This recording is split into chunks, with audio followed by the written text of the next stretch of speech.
I'm Ben Bentley. I am one of Interfit's pros here in the UK, and today this video is going to be looking at the idea of utilizing strobe and ambient light together in order to create some really cool portraiture.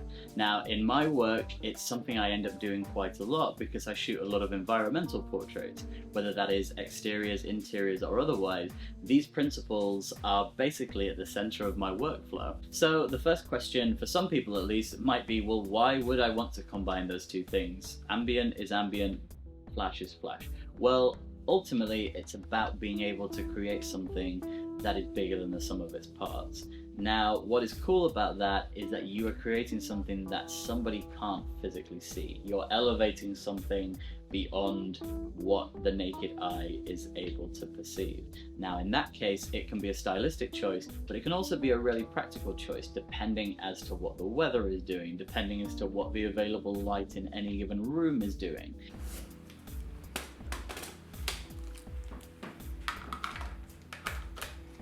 Now, to get us off the ground with this and to get us started, the principles that we really need to keep in mind on a technical level are that your aperture setting is going to control the amount of flash that is ultimately able to enter the camera, and your shutter speed is going to allow you to control the ambient light which is entering the sensor.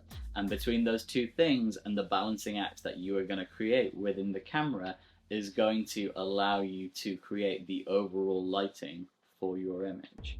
Now, ISO in this situation is simply a gate. That is almost like a master control switch in terms of the overall sensitivity.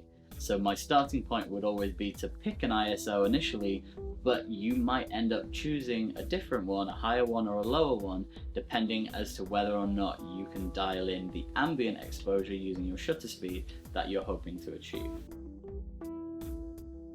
In the first example that I'm going to show you guys today, this is a shoot from back in March, actually, for an Interfit campaign, literally right before the world got very, very different very quickly. We were shooting in Birmingham in the Jewellery Quarter, and we were utilising the Interfit Honey Badger Unleashed, which is the 250 watt monolight lithium battery. Great for location shooting, and we're using I think it's 120 centimeter pop-up softbox.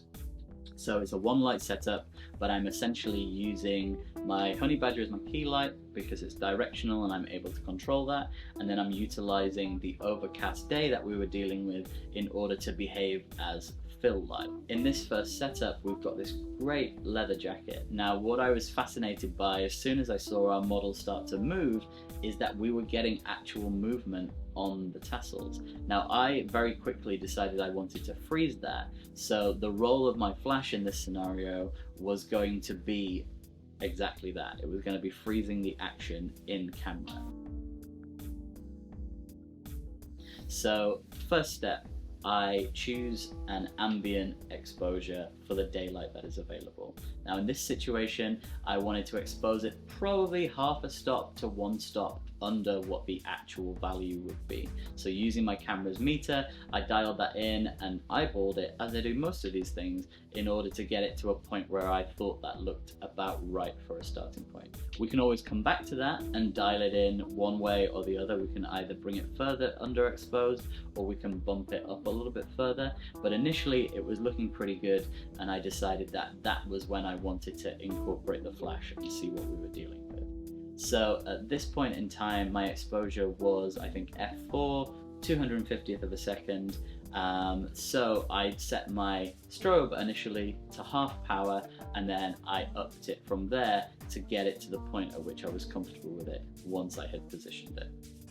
Now, as we move along a little bit, I decide to change my setting, so I'm no longer using a background texture in the open shade that we found, and I am now instead using the skyline and the actual daylight as part of my scene. So in this case, I needed to actually increase my shutter speed in order to get the exposure for the background that I was looking for. So I activated the strobe and my camera's high-speed sync mode by pushing the shutter over the native inbuilt flash sync speed of 250th of a second. Now, this instead means that I can shoot all the way through my camera's full shutter range. So in this case, on the camera body that I'm using, that would be 1/4000th of a second. So now at this point, I think we're somewhere around the 2000th of a second mark. And what I'm going to do is I'm going to open my aperture up in order to utilize the high-speed sync mode on the flash and to allow that flash power to give me a relative exposure that is going to allow us to key light the subject the way in which that we're hoping to. And as you can see here, you end up with a slightly more dramatic result. And what I can do is I can lean the shutter either lower or higher to exaggerate or to loosen that effect of the key light situation.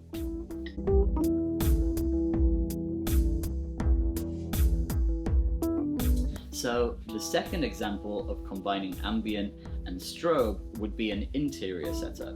Now, a lot of the locations that I shoot in have some really great interior design, and for the most part, I try and incorporate that into what I'm actually shooting.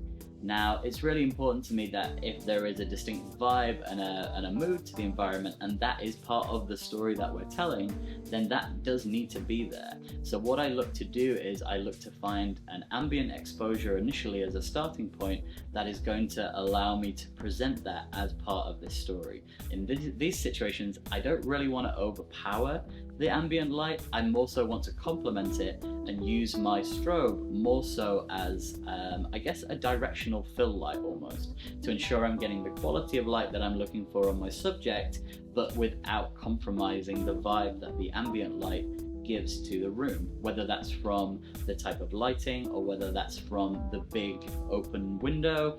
But it just allows me to work in a way in which I am not dictated solely by that. There is nothing wrong with that, but for a lot of the work that I'm producing, I need the flexibility of ultimately being able to control where my key light is coming from and how powerful my key light is in relationship to the rest of the environment that we're working in. So again, I set a base exposure for the ambient light in the room. Now, in this situation, what I may end up doing is I may end up either going onto a tripod and opening up my shutter lower than my focal length, or I may end up bumping the ISO, so whereby which I can still shoot handheld, but I'm increasing the sensitivity of the sensor overall and subsequently adjusting my ratio of all of these power settings.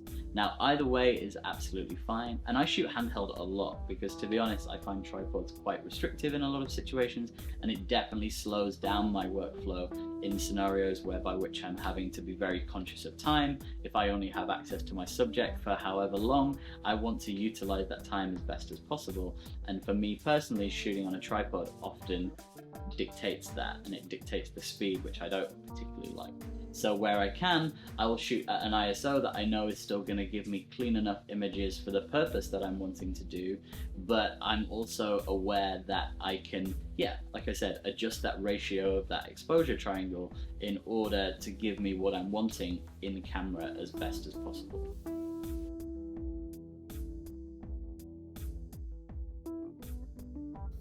Thanks for joining us for this. This has obviously been wildly different to what we imagined the photography show was going to look like this year. So if there are any questions, then by all means, feel free to hit me up or the Interfit guys. I am at Ben Bentley Photo on Twitter and on Instagram, and they are at Interfit Photo UK on all the usual social platforms as well. So until next time, take care. I hope you have fun with these techniques. And I'm excited to see what you guys come up with.